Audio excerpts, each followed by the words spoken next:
Hi and welcome to another story, and today we have part 6 of Hetty by Jacqueline Wilson, continuing from chapter 12. Each day was so alike. Up in the morning as the bell rang, dressing, washing, eating, even going to the lavatory at the allotted hour. We learned the same lessons every day, reading and writing and singing and scripture, then the wretched darning every afternoon.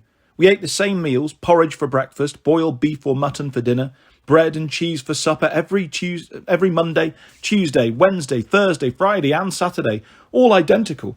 So Sundays came as a total surprise.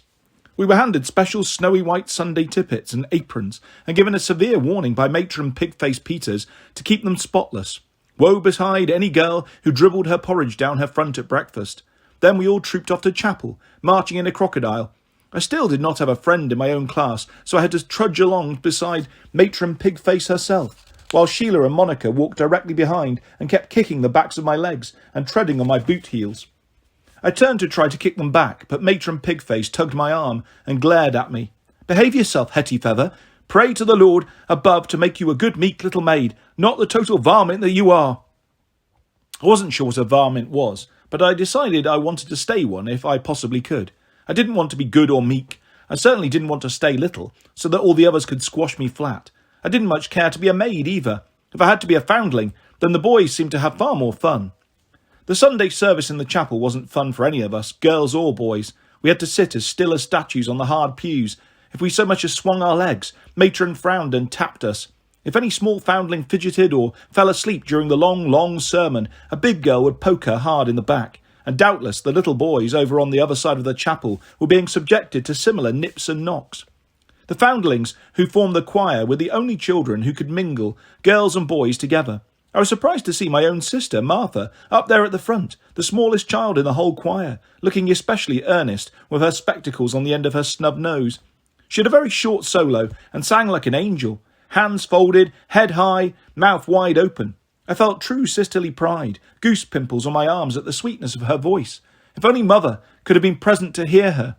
I blotted out my pew of foundling girls sitting hip to hip in their ugly brown frocks. I pictured my entire family, Jem beside me, whispering loyally that he was sure I could sing every bit as sweetly as Martha.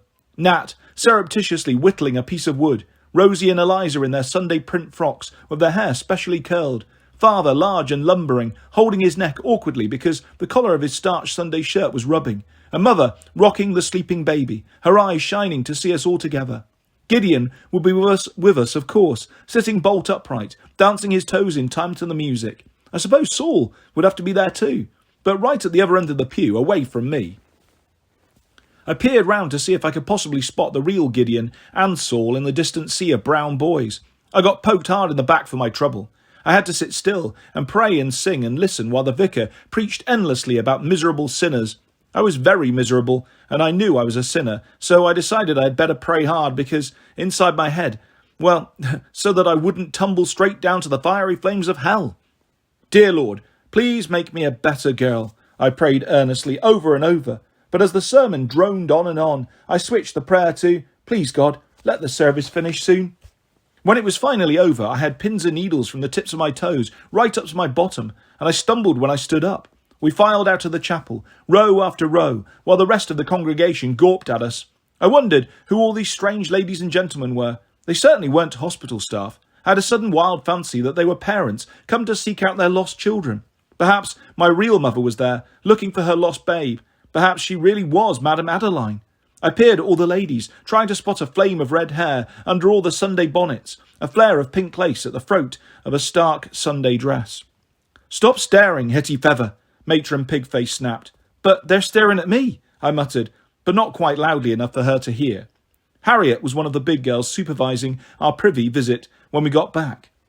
"Who are all the ladies and gentlemen?" I asked her. "They are the Sunday visitors," said Harriet. "Why are they here?" "They like to look at us," said Harriet. "They will watch us at our Sunday dinner too, so mind your manners, little Hetty." I was not sure whether she was serious or not, but when we marched into the dining room, 1, 2, 1, 2, there they were, the ladies and gentlemen, all lined up expectantly. We stood behind our benches while a big girl said grace in a very loud sing-song, making her voice extra holy because it was Sunday and everyone was staring at her. Then we clambered onto our benches and the kitchen maid started serving. It was roast beef, 1 slice each, with roast potatoes and carrots, and cabbage from the garden. My special kind maid pushed her way quickly down to my table and gave me the biggest slice of beef and the largest, crispiest potato. She winked at me as she did so.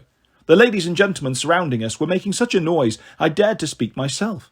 "Thank you," I whispered, smiling at her. "You're very kind to me. What is your name?" "I'm Ida Battersea. Do I call you matron or miss?" "You can call me Ida. What's your name, dear?" "I'm Hetty Feather." I wrinkled my nose. "It's a silly name." "I think it's a very distinctive name," she said.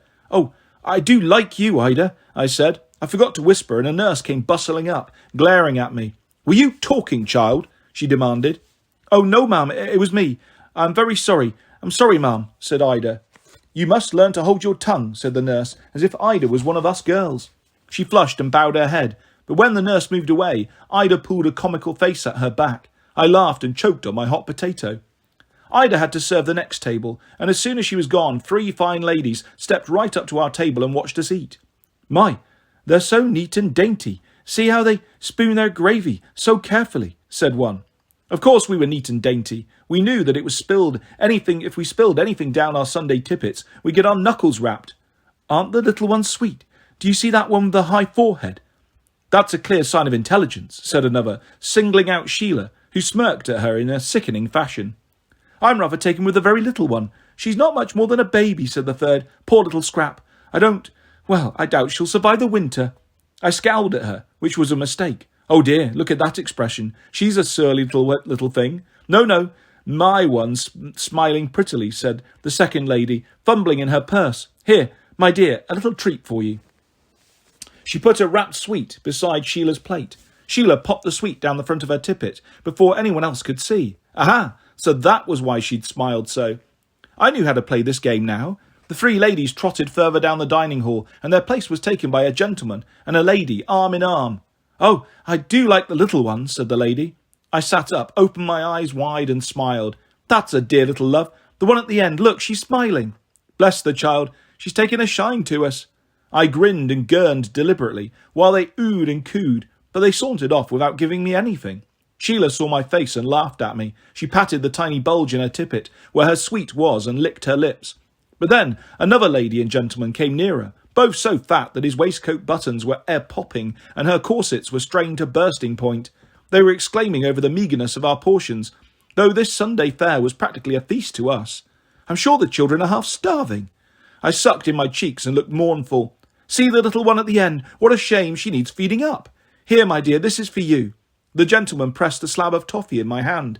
I gave him the greatest grin of my life, and tucked it into my tippet immediately, with a triumphant little nod at Sheila. Dear Ida came back with a second course for us, a milk pudding with a splash of red jam. Ida served out the pudding and the preserve, so I got a whole spoonful of raspberry jam. My spirits lifted considerably. I hoped Gideon was faring equally well in the boys' dining room. Ladies often made a pet of him, so I thought he might get singled out and given sweetmeats. I collected 4 more boiled sweets myself, so that I was growing quite a chest under my tippet. I planned to eat my feast in bed, but as soon as we got outside after our Sunday meal, the big girls pounced on us little ones. "Come on, give us your sweets, fair dues," they said, feeling up our cuffs and down our tippets, practically turning us upside down and shaking us in their search for our sweets. One girl snatched my precious slab of toffee, another gathered up my boiled sweets. I cried and tried to fight them off, but there were too many of them. "Poor little Hetty, leave her alone, she's my baby," Harriet shrieked, rushing to my rescue. She managed to save one last sweet, a barley sugar. "There you are, my pet. Eat it up quickly before someone grabs it. Shame on you girls, descending on the babes like a swarm of locusts." She swept me off her. I cuddled up close and sucked my barley sugar while she petted me. I learned to be more wily the next Sunday, stowing my sweets under my cap. They made my shorn hair a little sticky, but I didn't care. It had a good scrubbing on bath night. Meanwhile, sucking my sweets helped the long nights seem less lonely. I dreamed of home when I eventually fell asleep. It was so sad to wake and find myself imprisoned in the bleak hospital dormitory.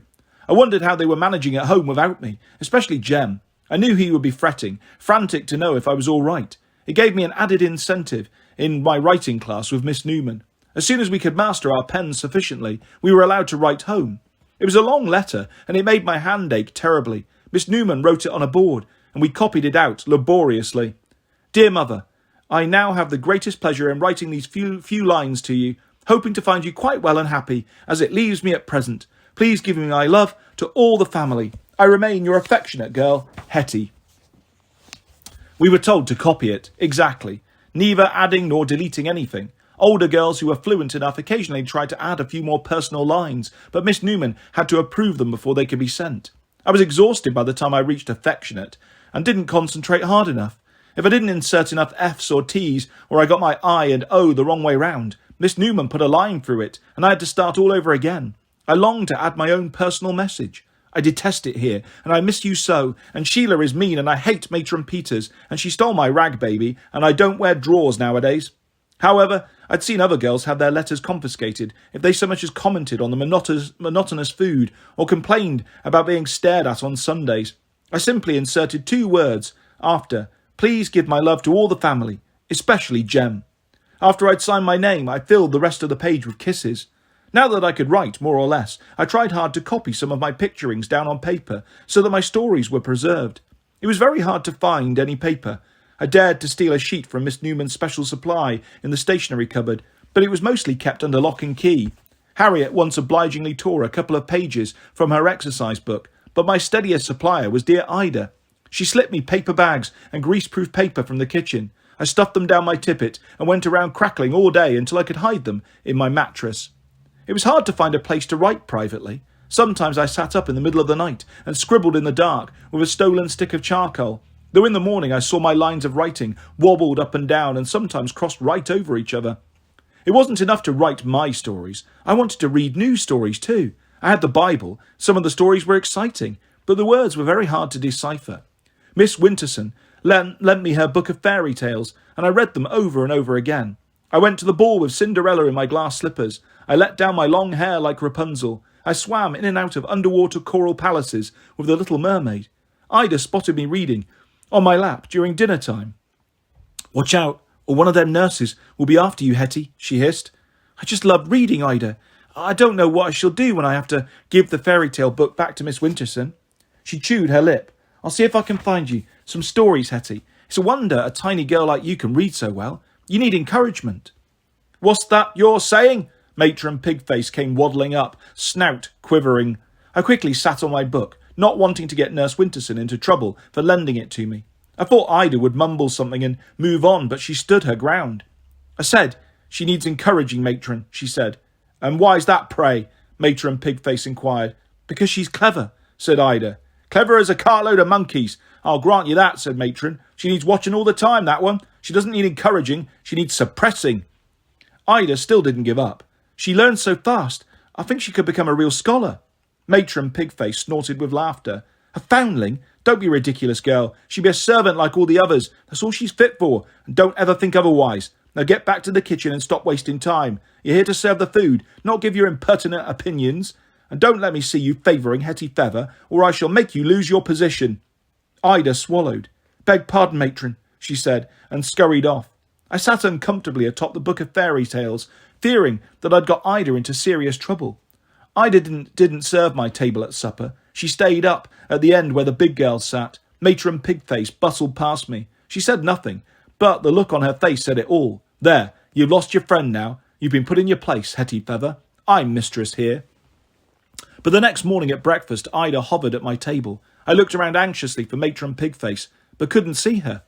It's her day off, Ida whispered. I wish she'd stay off forever, or I can't abide her. I call her Pigface, I said. Well, you're very bad, said Ida, but she grinned. Here, Hetty, shove this down your tippet. She pulled a paper out from under her apron. It's Cook's, a special police gazette. She's read it now. She says there's lots and lots of stories in it. Oh, Ida, thank you. I don't think Ida was a keen reader herself. She can't have read the Gazette stories, or she wouldn't have passed them on to me. They weren't remotely suitable for small girls, tales of grisly murders and violent passion. I read them in a rush of excitement, my eyes popping. I became a remarkably fast reader because it was so hard to find a private place where I could read in secret. I had to hide in cupboards and crannies and lurk at the back of buildings, with maybe 5 minutes to read in peace before the wretched bell started ringing. My eyes flew down each page. It was as if I had a minute to eat a whole meal. I bolted down each story in a great undigested lump, and it frequently kept me awake half the night. When the matron put the light out and whispering started, I stopped my ears with my fingers and told myself the stories inside my head. But the other girls would not leave me alone. Sheila was especially tormenting, continually making reference to my red hair and temper. "Oh, sew your lips up with a darning needle," I responded. "You'd better mind I don't lose my temper like mad Flora Jackson. She was a maid in a big house in the country, and her mistress scolded her all the time. So one dark night, Flora took leave of her senses and seized a ball of string and the sharpest carving knife in the kitchen. She trussed up her nagging mistress in her nightclothes and cut off her tongue, so she could not scold her any more. So be warned, Sheila Mayhew, I know where the knives are kept in the kitchen." There were stifled shrieks up and down the dormitory. "How silly you are, Hetty. You certainly don't frighten me." And Sheila, but her voice was high and squeaky, and she certainly sounded frightened. "What happened to Flora's mistress, Hetty? Did she die?" "Oh no, she was left with her poor tongue cut in half, so she couldn't speak any more. She just gurgled, oogle, oogle, oogle."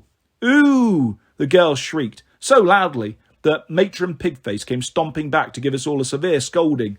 "Matron Peters had better watch out too," I murmured darkly when she'd gone at last.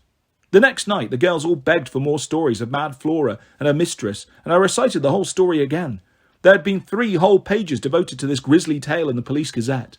The next night I told them a new story, the night after that another, and when I had used up all the Police Gazette horror stories, I found it easy enough to make up my own. Everyone begged for more, even Sheila and Monica, though half the girls woke up shrieking with terrible nightmares. Several took to wetting their beds and suffered horrible public humiliation, trailing their smelly wet sheets behind them. But these were the very girls who cried, "Tell us a story, Hetty," a really bloody one, the moment the lights went out. I carried on like Scheherazade. Nurse Winnie was reading us tales of the Arabian Nights during our darning sessions now, but one night I woke up to hear desperate sobbing coming from the bed opposite. I was used to hearing the other girls cry. I sometimes cried myself, but this was different. I climbed out of bed and pattered over. It was the new girl, Polly. I seemed to have frightened her into fits. I wasn't the new girl anymore. There had been 3 new girls since me, Jane, Matilda and Maria, and each time my heart beat faster in the hope I might make a new friend. I tried to be kind and reassuring. I guided them to the privies, the dining hall, the classroom and the playground. I protected them when Sheila and Monica and the others started their teasing. I helped them learn their letters. I even showed them how to darn, though I still found it a struggle myself. But somehow my attempts didn't work. Jane was a dull, dull, dull girl who stared blankly with her mouth open when I tried to get her to picture things. She was shocked by my nighttime stories. "You're a very bad girl, Hetty Feather, telling him about them things," she declared, and would have nothing to do with me. Matilda was more fun, and I liked her big brown eyes and ready smile. She was a little slow at picturing herself, but marvelled when I turned the grey wastes of the playground into the hot sandy desert or the salty ocean as we played explorers or pirates. She begged for more when I told her my gory Gazette stories. Oh, Matilda seemed a perfect friend, and for a week or 2 I was actually happy at the hospital. But then Maria came. Her bed was beside Matilda's, and she sat next to her in class, so Matilda looked after her a little, which I thought only kind and fair. But soon Matilda and Maria were going around arm in arm, whispering secrets. They were friends now, and I was the girl who was allowed to trail around after them on sufferance. I resolved to give up my search for a friend. It was too painful. I made up my own companions in my head, and we got along well enough. My imaginary friends all adored me and begged to link their shadowy arms through mine and listened spellbound while I told them stories. Polly had appeared at midday, a plump girl with watery blue eyes. She had arrived with a long white blonde hair to her waist, but after a session with Matron Pigface and her dreaded scissors, she now looked like a dandelion puffball under her cap. She cried on and off in a dreary way throughout the day, but none of us took much notice. It was standard new girl behaviour. She made not a peep of protest when I told my stories in the darkness of the dormitory. When we were settling down to sleep, I did call out, "Good night, Polly," but she did not reply, so I thought she must be sleeping already. She was clearly not asleep now, though she still didn't answer when I whispered her name. She tried to lie still, her face in her pillow, but she could not stop sobbing. "Don't cry now," I said softly, patting her heaving shoulder. "I know it's horrid here, but you will get used to it." Polly went on sobbing. "I'm so sorry I told the story. I did not mean to frighten you so. I won't ever tell about the meat axe murderer again, I promise. And he's all locked up in prison, so he can't hurt you." "It's not the meat axe murderer, man," Polly sobbed. "I want to go home." I sighed. "So do I," I said. The longing for Jem and Mother and everyone overwhelmed me again. I bit my lip hard to stop myself crying too. "Oh, Polly, So do I. I reached out to pat her shoulder. She jumped at my touch. What is it? I didn't hurt you. You're so cold. It is cold here. Move up. I burrowed under her covers, getting right into bed with her. Oh, your pillow's soaking wet. You must have been crying for hours. I moved her head and turned the pillow over. There, that's better, isn't it? She put her hands up over her head. I look so ugly now, she wept. It does look a little strange, but it will grow soon. I quite like mine now. I look like a boy. I don't want to look like a boy, Polly sobbed. Oh, I do. They have much more fun. I have a wonderful big brother Jem. He's going to come and fetch me home and when I'm old enough. And I have another, even bigger brother, Nat. I have 2 more brothers here in the boys' wing and a sister, Martha, who sings in the choir very beautifully. I was very worried about my brother Gideon, so I dressed up in boys' clothes and went and found him, and I shall go again soon to check on him. I have another brother, Saul, but I don't think much of him at all. Don't you have brothers? I have yet another brother who's a soldier. His name is... And then I was stuck. I held myself rigid, hands over my mouth. I couldn't remember. I was forgetting my family already.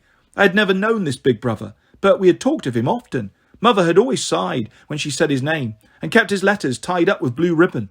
I started trying to say each member of the family, mumbling their names under my breath. Are you praying, Hetty? Polly asked. Marcus. Oh, I've remembered, I said, hugging Polly hard in my relief. I must never ever forget them. I shall say them over and over again each night. You must remember all your brothers and sisters, Polly. I have none, she said. My foster mother is Miss Morrison. I used to keep the school, Miss Morrison's seminary for young ladies. She took a fancy to bringing up a foundling babe when she retired. She's my foster mother. I miss her so. Polly started wailing again. Every night I sit on my bed with its lovely rose quilt. She brushed my hair 100 times. She clasped her shorn head despairingly. There's nothing left to brush now. We will picture it together, I said. I started running my fingers through her sad, feathery tufts. There, this is the brush. And your hair is growing again. Feel? Growing and growing. It's past your ears now. I'll keep brushing. My goodness, how it's growing. There, feel it resting on your shoulders now. I felt Polly put her hands up in the dark, and I braced myself, thinking she was going to be another Jane. But no, she felt the thin air and then whispered, Oh, it's back, and so long. This time it's curly. Oh, Polly, you can picture. Will you be my special friend? I should like to be your friend more than anything, Hetty, said Polly. I stayed cuddled up with her until dawn. Then I hurtled back to my own bed only a few moments before the big girl monitor burst into the room. I helped Polly smooth her apron and tip it into place when we got dressed. When I placed her cap upon her head, I whispered, There, all your new curls are tumbling down past your shoulders. When Ida smiled at me at breakfast, I said, This is my new friend, Polly. Ida nodded at Polly in a kindly way. Ida is quite the nicest maid in the whole hospital, I told Polly. Ida blushed deeply, the pink in her cheeks making her look almost pretty. Hetty is quite the most artful girl in the whole hospital, she said, sprinkling sugar on my porridge. She sprinkled a little on Polly's plate too. I made sure Polly sat next to me in lesson time, and I resolved to help her with her ABC very patiently. But I didn't need to. Polly's schoolmistress foster mother had taught her charge well. Polly could read as fluently as me, though I was now top reader of the entire infants class. She could write neatly too, in a curly copper plate that sent Miss Newman into raptures. Look, girls, mark this penmanship. See what style Polly writes her lesson, and not a single mistake, she said, showing us all Polly's page. If Polly had not been my true friend, I would have been a little irritated. Half the girls groaned jealously. Sheila and Monica started making up a vulgar verse together about Polly penmanship. I quelled them with a terrifying look. No one should be allowed to tease my friend. Polly proved gifted at darning too, sewing neatly and smoothly, an accomplishment that proved more popular. Our clothes were not marked in any way. We were handed out our clean clothes randomly on Sunday. If you were given badly darned stockings, the toes all cobbled together, you knew you'd been driven mad by the irritation, forever forced to take your boot off the ease, and to ease the stocking this way and that. Polly and I pictured together every playtime. We'd spread our arms and pretend we could fly. We might look as if we were simply running up and down the playground with our arms outstretched, but we knew we were swooping high above the sooty rooftops of London town. One day we'd fly to visit Polly's foster mother and sit at Miss Morrison's skirts and eat seed cake for our tea. The next day we'd fly to my village and sit with Jem in my squirrel house and eat gingerbread. I told Polly about Madame Adeline and Tanglefield's travelling circus. I invited her to take part, though privately I was a little unsure about her as a circus performer. Although she got no more food than the rest of us, she remained a very sturdy child, flat-footed in her institution boots. But I need not have worried. Polly had as much imagination as me. There was a parrot at Miss Morrison's. He was called Polly too, though I think he was a boy. He used to squawk dreadfully and nip everyone, but he was very good with me. It was my special job to feed him, and he'd say, "Good girlie, good girlie." So I'll be a bird trainer at the circus and teach parrots to sing songs, and great hawks and eagles and albatrosses will fly about my head and do such tricks, she said. She waved her hand, and I saw her performing birds and marvelled. I shared my purloined police gazettes with Polly, and we gasped and giggled together at their grisly stories. I wondered if Polly would wish to terrify the dormitory with her own version at night, but she was a tactful girl and left the public tale-telling to me. She did still cry at times, long after the other girls slept, but I always slipped into her bed and cuddled her close and comforted her. Chapter 13. Polly and I even got ill together that winter. I'm not sure which of us started sniffing and sneezing first, but within a day we both had red and running noses and hacking coughs. Matron Pig-Faced Peters gave us a rag each to wipe our noses, but they were made of harsh, hard cloth and rubbed us raw. Our heads were aching and our arms and legs hurt. All we wanted to do was lie down, but we were forced up into our everyday routine. It was especially cold, and we stood shivering at playtime, barely able to stand. "Run around, children. You need plenty of fresh air to blow those horrid colds away. Don't pull those long faces at me," said Matron Pigface. "But we're so cold, Matron. Make me stay indoors just this once," I snuffled. "Cold? Of course you're cold if you loll around like that. Do some skipping. Take some exercise, you lazy little girls. Stop that shivering. You've got your good thick coats on?" We had our coats, but we had no woolen scarves or mittens. We had no underwear, so the icy wind blew straight up our skirts. We staggered miserably up and down, our faces grey, snot running freely. By bedtime we were both wheezing and dizzy with fever. I could not croak out a story for everyone. I could barely breathe. I lay there, head throbbing, while my bed seemed to rise up and down, voyaging to the ceiling and back. I lifted my head and was violently sick all over my pillow and coverlet. I crouched, shivering and sniffing, desperate to know what to do. I was sure I'd be punished for making such a terrible stinking mess. I had to try to clear it up, but I didn't know how. "Oh, Hetty Feather, have you been sick?" Sheila called. "I can smell it from here. How disgusting you are." "She couldn't help it," said Polly. "I feel sick too." "Oh no." She vomited as well. "Stop it. You're both disgusting," said Sheila. Some of the other girls woke too and groaned and complained. "Shh! I hear footsteps. It's Matron," Monica hissed.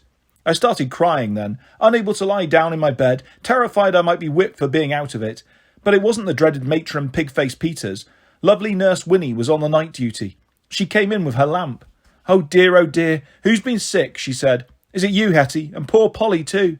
She came up to me and felt my forehead. "You have a fever, dear. You need proper nursing, and you too, Polly. Come along with me, girls."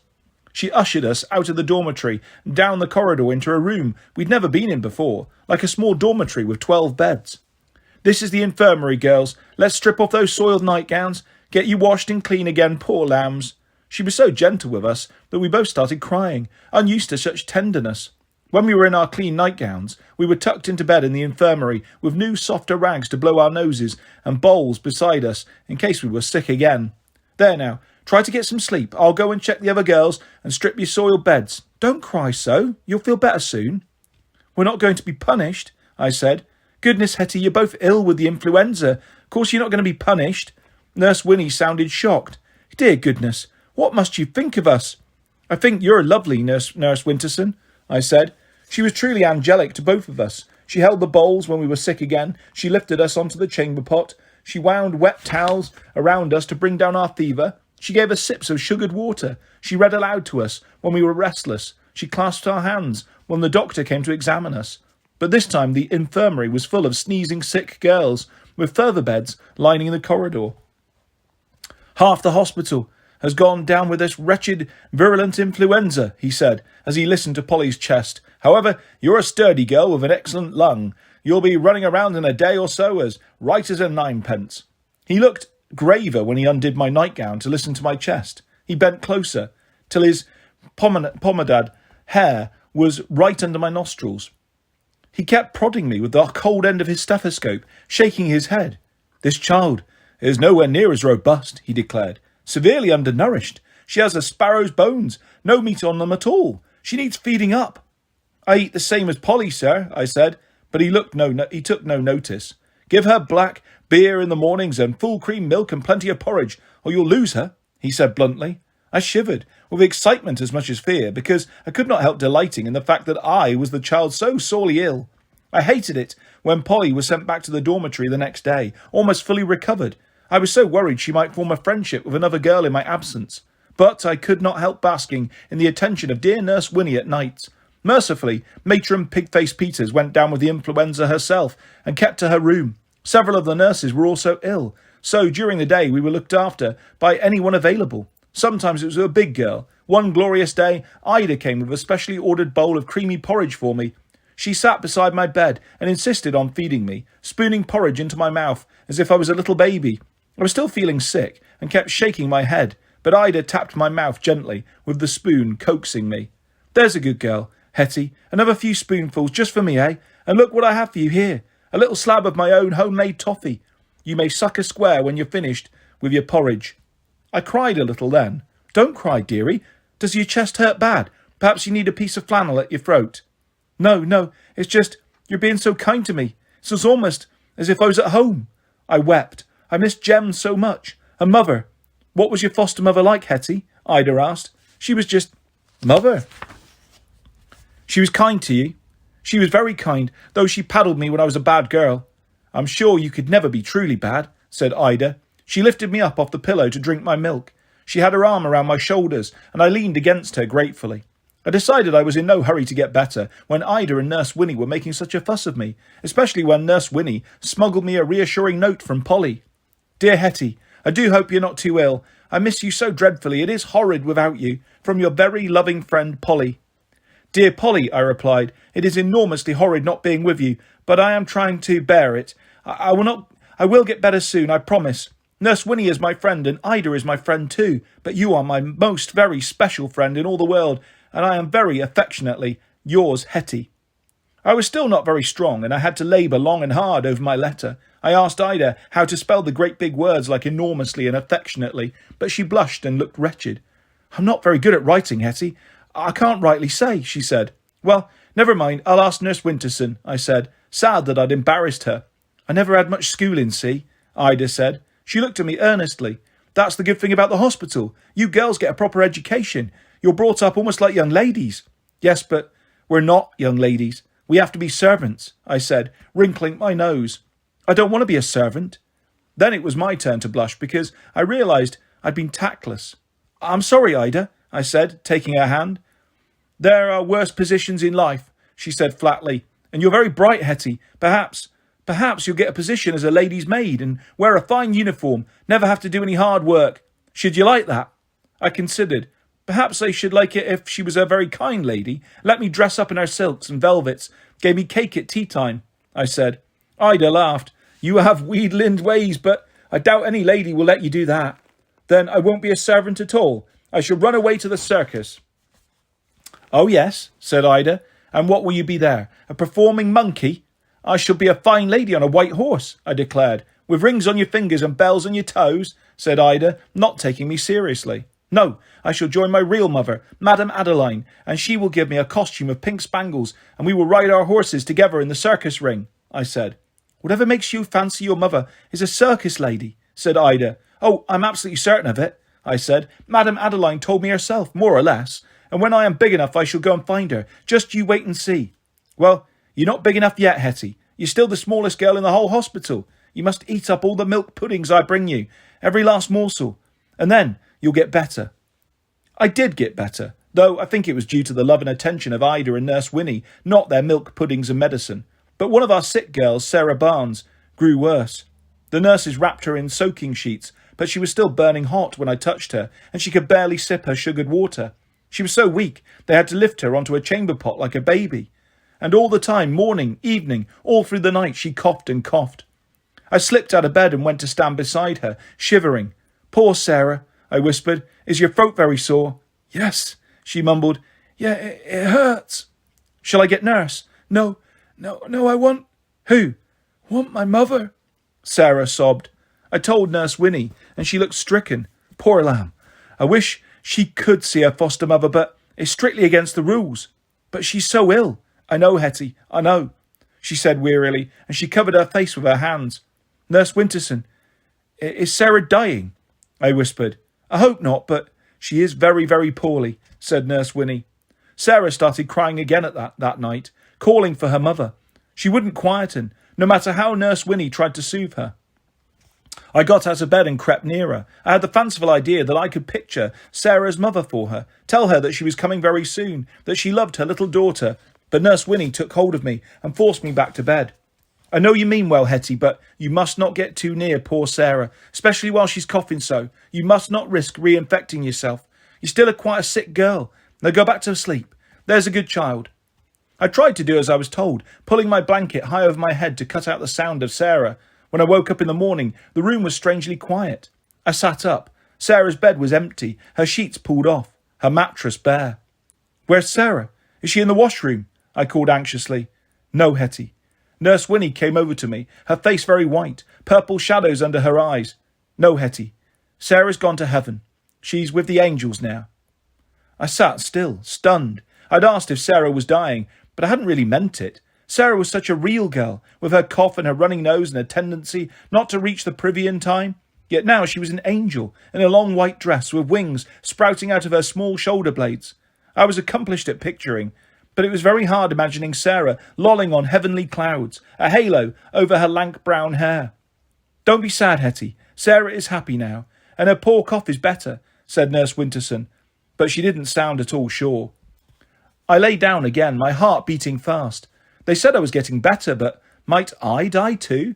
A new nurse came to take over from Nurse Winnie, a little sharp-faced woman I'd not seen before. It seemed she usually worked in the boys' wing, but was now working a shift with us because 3 of our nurses were ill themselves. Nurse Winterson told her the news about Sarah. She was whispering it, but I could still hear her. Let's hope she's the only one we lose, said Nurse Winnie. One of our boys is failing fast, said the new nurse. Sad little lad, much troubled, calling for his mother and his father, and all his brothers and his sisters. That's maybe my brother. I must go to him, I said, getting out of bed. No, Hetty, don't fret. It won't be your brother, said Nurse Winnie, but the sharp-faced nurse seemed taken aback. He has a sister, Hetty, she said. I have to see him. He's calling for me. I have to see him before he goes to the angels like Sarah, I said frantically. Hush, child. It's not allowed, said the sharp-faced nurse. I will allow it, said Nurse Winnie.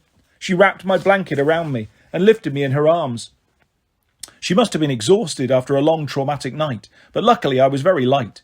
You can't take her, said the other nurse. Yes, I can, said Nurse Winnie. She carried me out of the infirmary, along the corridor, all the way to the boys' wing.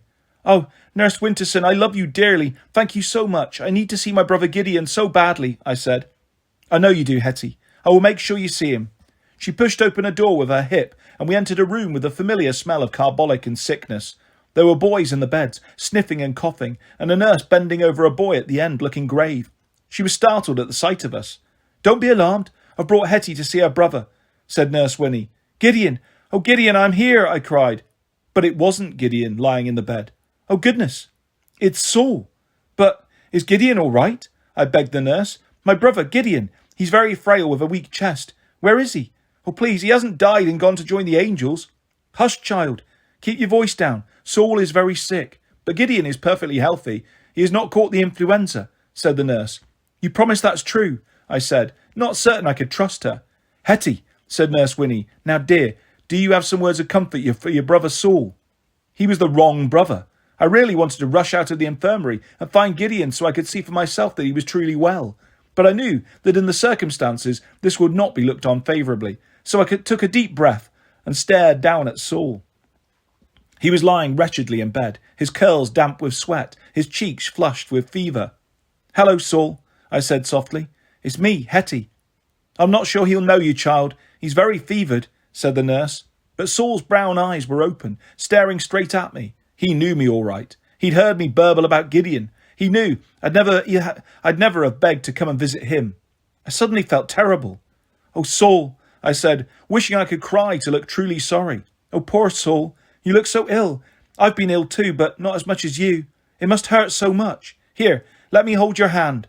I tried to take it, but he pulled away from me. "I know you don't like me, but never mind, because I like you," I said. I was lying now, but it seemed only right and fair. "You're my dear brother, and I wish I could comfort you. I wish Mother could come." Saul's eyes filled with tears. I tried desperately hard to think what it must be like to be him. "I think Mother loved you best," I whispered, bending down beside him. I started stroking his damp hair. This time he didn't try to push me away. "Yes, you were her special baby, her little lamb. But then Gideon and I came along and she had to attend to us. You got pushed out of the way. No wonder you did not like us. But Mother still loved you best. When she took you to the hospital, she was so sad. She could barely speak for days after. She just moped in a corner, missing her special boy." Hetty, try to cheer your little brother," said Nurse Winterson. But Saul was smiling a little, and I knew my words were cheering him immensely. I stayed crouched by his side, whispering to him about Mother, and he stopped tossing restlessly and curled closer. His hand was near mine, and this time when I took it, he clasped me back. His eyelids started drooping. When they closed, I started uneasily, fearful that he might be dead, but I could hear his laboured breaths and the wheezing of his chest. "Come, Hetty, he's sleeping peacefully now. I must take you back," said Nurse Winnie. I staggered to my feet, stumbling over something on the floor. It was Saul's crutch. "He'll not be needing that any more," said the sharp-faced nurse ominously, tidying it into a cupboard. I burst out crying then. It was almost as if she'd taken Saul himself and stowed him in the cupboard. I cried all the way back to the girls' wing, though Nurse Winnie did her best to console me. She was sorry for me, and doubtless frightened lest any other nurse asked why I was crying so. I tried to stop because I didn't want to get her into trouble, but I felt too sad. For all I prided myself on my picturing skills, I'd never before imagined what it was like to be Saul. I had pitied myself often enough and fretted about dear Gideon, but I'd never cared a jot for Saul. I resolved to be a true sister to him, if by some miracle he made a full recovery. I'd disguise myself in breeches again and slip along to the boys' wing on a regular basis. I'd make a great fuss of both my brothers. I'd wheedle sweets out of the Sunday visitors and hide them away from the thieving big girls. I'd keep every one for Saul and Gideon and take pleasure in seeing them suck them. They'd give me sticky embraces, telling me I was their dear sister Hetty. But the next morning, I heard the boy's nurse whispering to Nurse Winnie. I heard Saul's name, and I knew he was dead. I started crying anew. "Oh, Hetty, you have such sharp ears. You poor lamb, I'm so sorry. Still, at least you were able to say goodbye to him," said Nurse Winnie. "I can't bear it if he's really dead," I sobbed. "I haven't had time to make him like me." "Of course he liked you, Hetty. You were a lovely sister to him. You must try not to grieve so. He will be happy now in heaven. He will be there with our dear Sarah." I tried to imagine Saul and Sarah playing together in white angel nightgowns. I did not think Saul would care for Sarah. Her nose would run and she would start wailing. He would provoke her and prod her with his crutch. "Nurse Winterson, will Saul be lame in heaven?" "No, that's the joyous thing. God will cure him. Saul will be able to run around on two strong legs. Isn't that wonderful?" "Why couldn't God cure him here?" I said. "Oh, Hetty, you're such a child for questions, even when you're ill," said Nurse Winterson, sighing hard. They let me out of the infirmary the next day. Polly greeted me with a great hug. "I thought you might die, and then I couldn't bear it," she said fervently. "I think I nearly died. Sarah did, and my brother Saul." "Will you go to their funerals?" Polly asked in awe. I rather hoped I would go. I had never been to a funeral, but it seemed to be a very grand and sombre occasion, and anything was better than the monotony of the hospital routine. I think they must have had funerals, but I wasn't invited. We sang a special hymn in chapel on Sunday, and that was the last time their names were ever mentioned. And that is where we will leave part 6 of Hetty Feather by Jacqueline Wilson. I'll be back soon with the next part of this fantastic story, and lots more stories and videos coming your way very soon. If you'd like to subscribe or hit a like, that's always appreciated. Thanks for listening, guys. Take care. Bye-bye.